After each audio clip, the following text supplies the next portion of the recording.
Hi, in this question we need to provide the reason for numerical expression contain parentheses. So we use parentheses to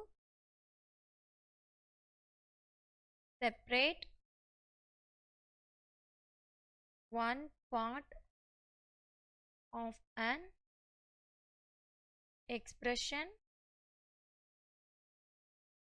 from the others. So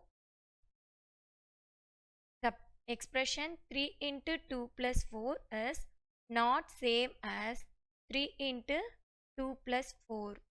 Both are having the same value, but the first term having parenthesis, second term did not having the parenthesis. Both are different expression. So we must use parenthesis to separate the one part of an expression.